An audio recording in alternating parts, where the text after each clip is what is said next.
All right. Hope everyone had a great long weekend and is rejuvenated. Today we're going to go through some strategy, some higher level topics. So I'm going to run through this fairly quickly. I'm going to keep everyone muted so that we can cover this. This is a bit more of a lecture, to be honest with you. But then at the end, I want to open it up for questions on the topics that we cover, but also the general topics that we tend to cover regularly with publishers. The things I'm going to cover today is comparing print and digital. Really, they should say print and digital ideas.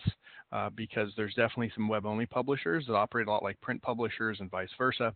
And then I'm going to talk a bit about blue ocean strategy. And this was a topic I was introduced to in business school, and I became a huge fan of the approach. And in fact, I taught it when I was state. So I'm going to cover that and hopefully give you some ways to look at your business and the way that you approach your business to refine it and to improve without just piling on more hours or more employees or so forth. So I want to start with a few thoughts on innovation. These are some of my favorite quotes. Some are really obvious, like the ones from Thomas Edison. There's a way to do it better. Find it. And the classic light bulb took 10,000 fails before he had a success sort of thing. He kept at it. And so as we go through, this is sort of a mantra that we have at Locable, which is, what are the things we take for granted? What's the status quo? And is it that way because it's the best, or is it because we haven't found a better way? And if it's the latter, let's keep looking. Steve Jobs, he had a unique perspective. Why join the Navy if you can be a pirate? Why adhere to conventional wisdom? I think more specifically, he was talking about Microsoft, but it was also more general. This is sort of funny. In theory, there's no difference between theory and practice. In practice, there is.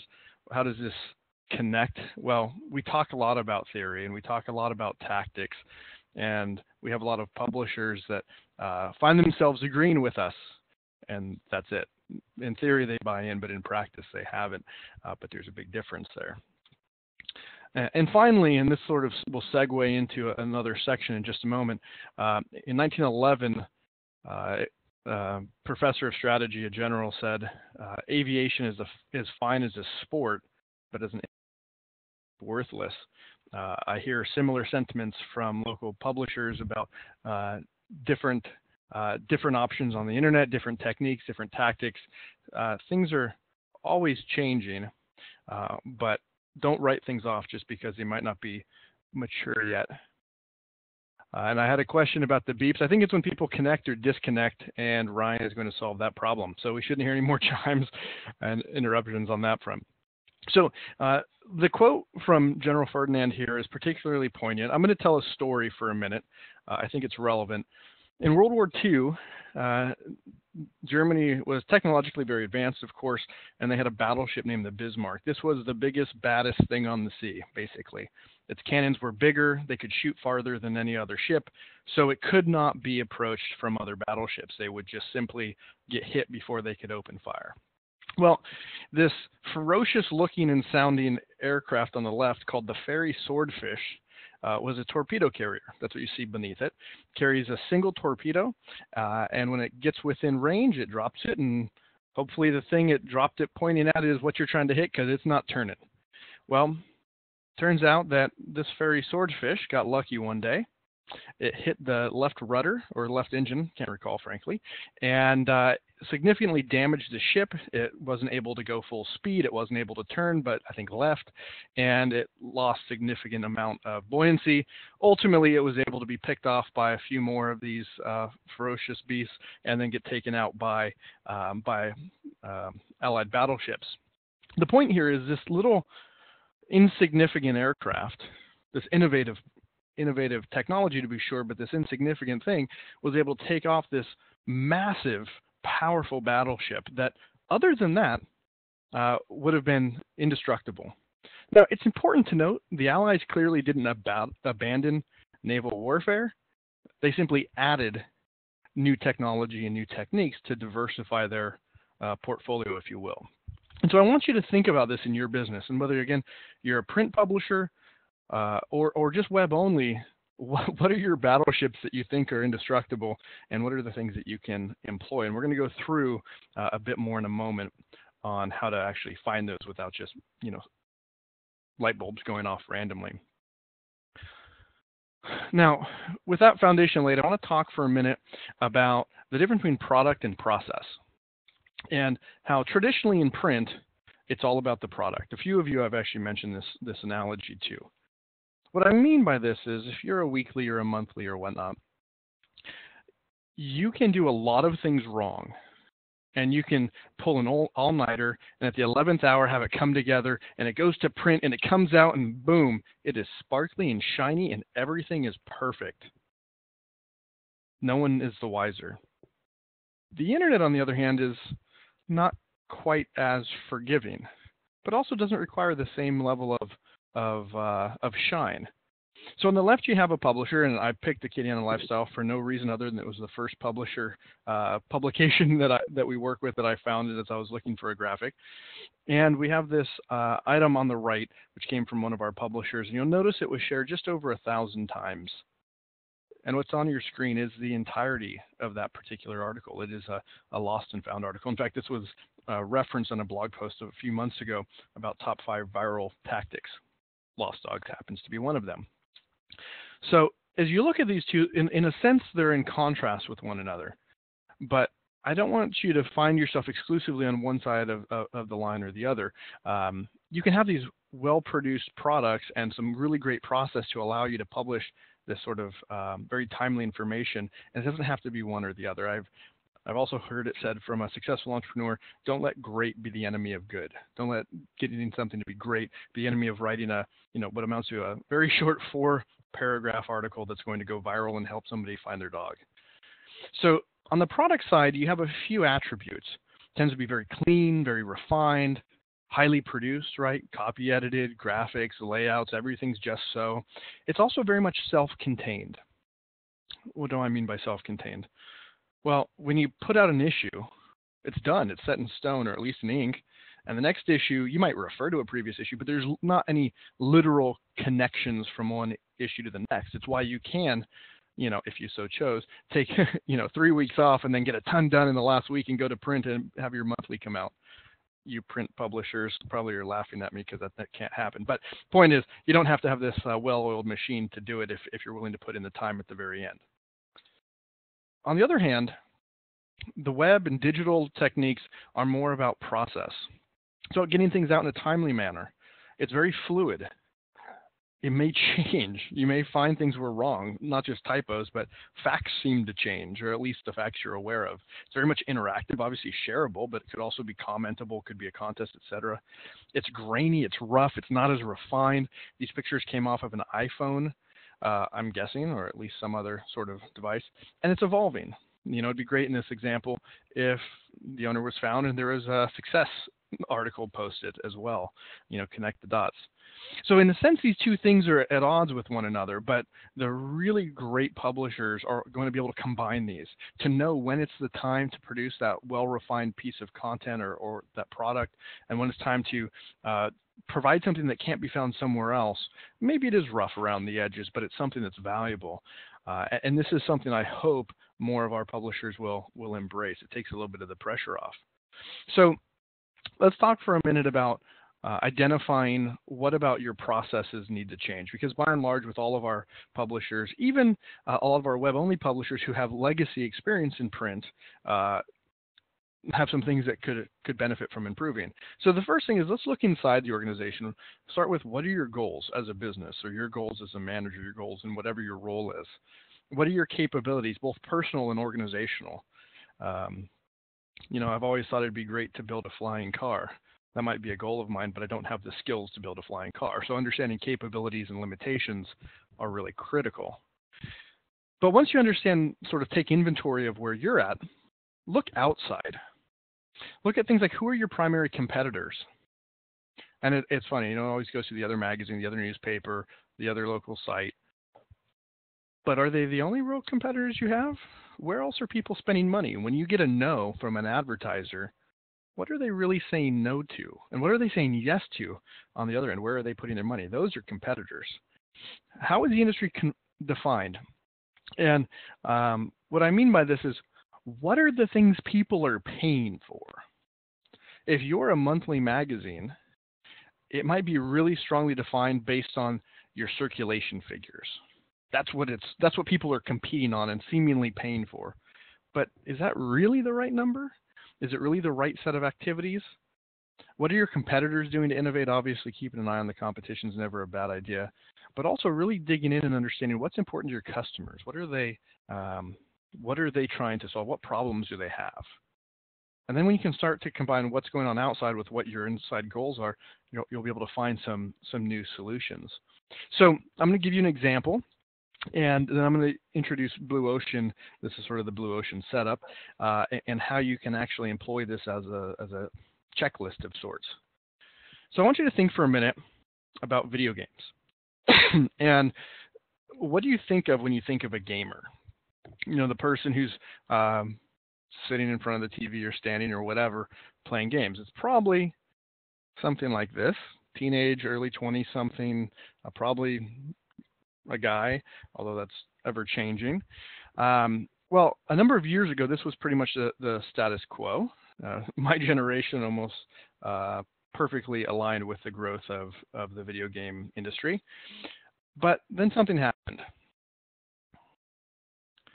Nintendo Wii came out, and they said, we want to redefine this industry. We want to redefine what it is to be a gamer. And so they created motion-sensitive gaming.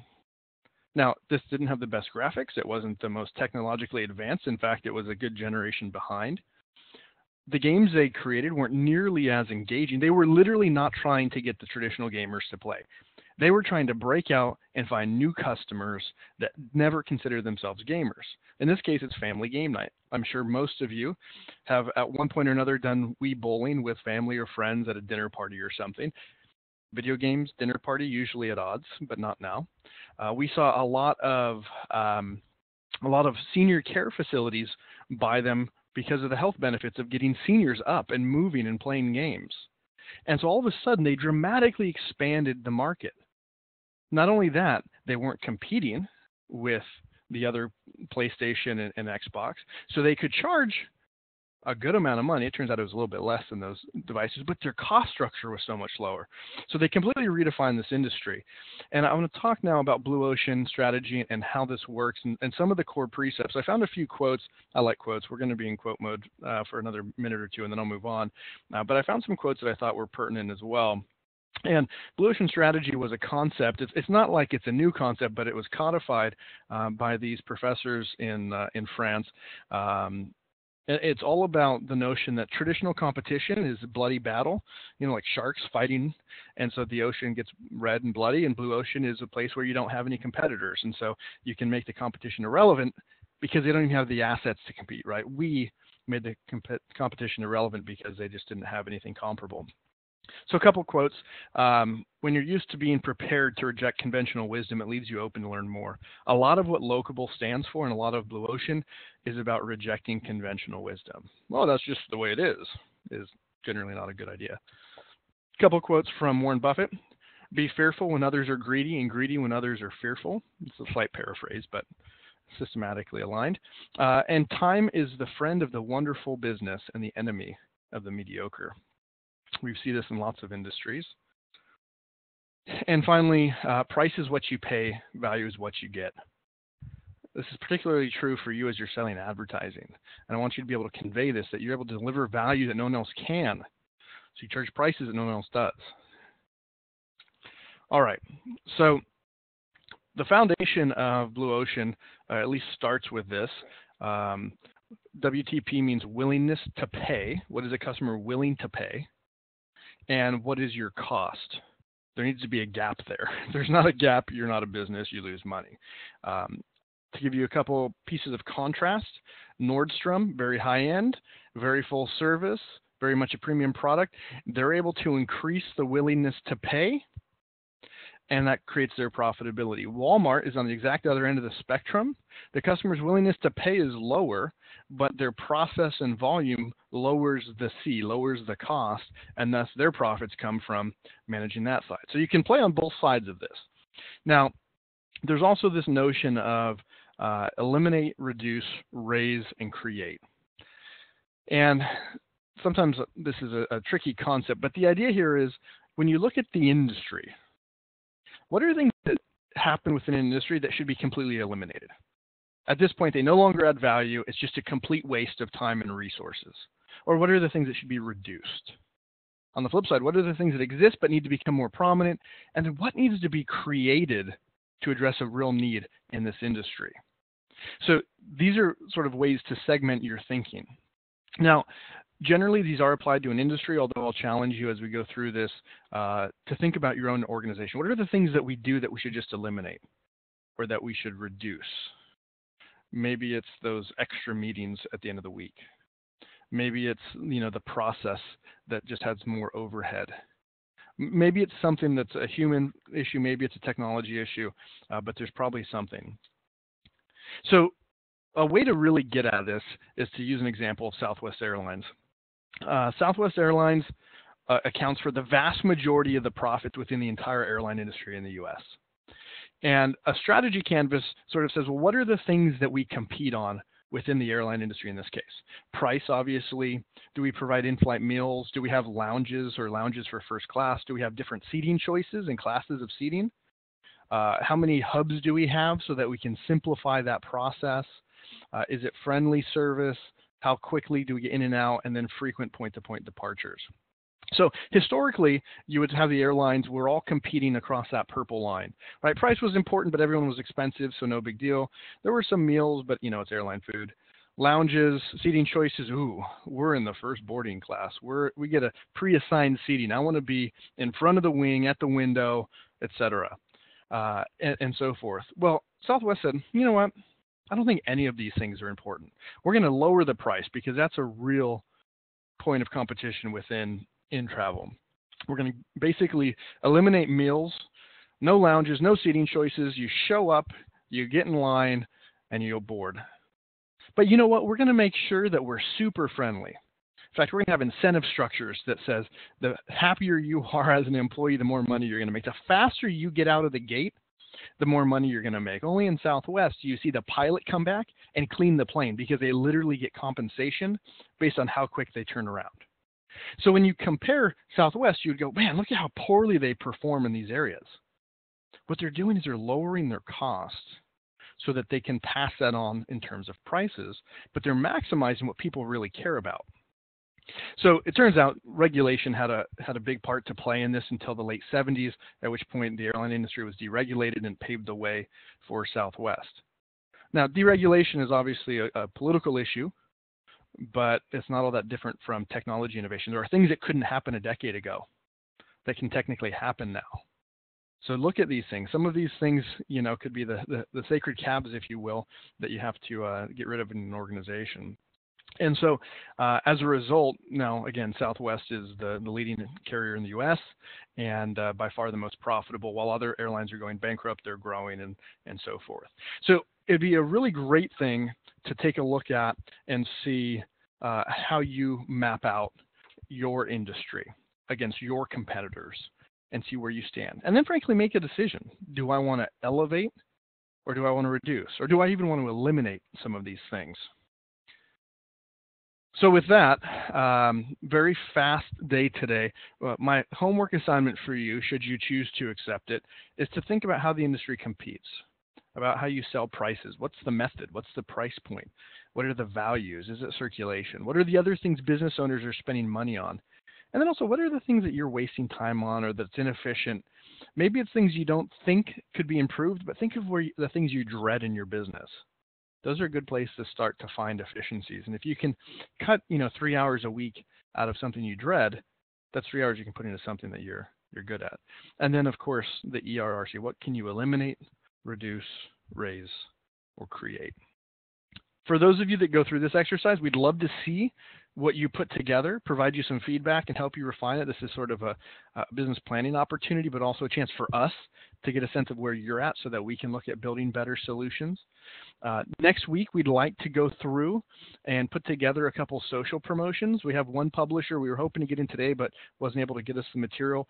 We literally want to go, and if you've got some giveaways, some tickets, something that someone gave you to give away, we want to go through the exercise on this call to help you understand, how can I sell this? Who would be a likely buyer of a sponsorship of the social promotion, and how can I execute it to maximize value for the publication and for the sponsors? Again, we want to use this as an opportunity, a real world example to help you make more money. And of course, getting feedback from you on where you're looking to go will help us find more opportunities to put together real world examples. So with that, we've covered everything I wanted to cover today. So if you have questions, go ahead and post them in the comments and so forth, and we can address them. Otherwise, send us any information you have about any social promotions you'd like to run, or any materials you have that you can give away in part of a social promotion, and we can talk about running through that next week.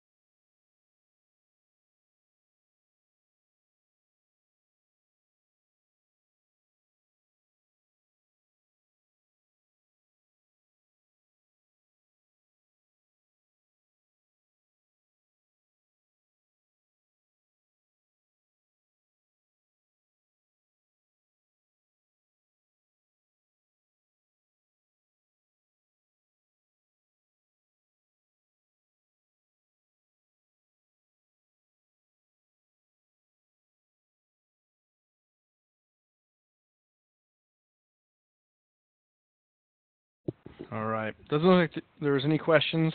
Hopefully this wasn't too much too fast. We actually did get the record working properly today, so we'll get this loaded up. And again, we try to cover a range of topics based on the feedback we get from publishers. So if there's anything in particular you'd like us to address, be sure to let us know. Have a great rest of your week, and we'll see you next week. We'll cover the social promotions and potentially other things that you have questions on. Thanks a lot.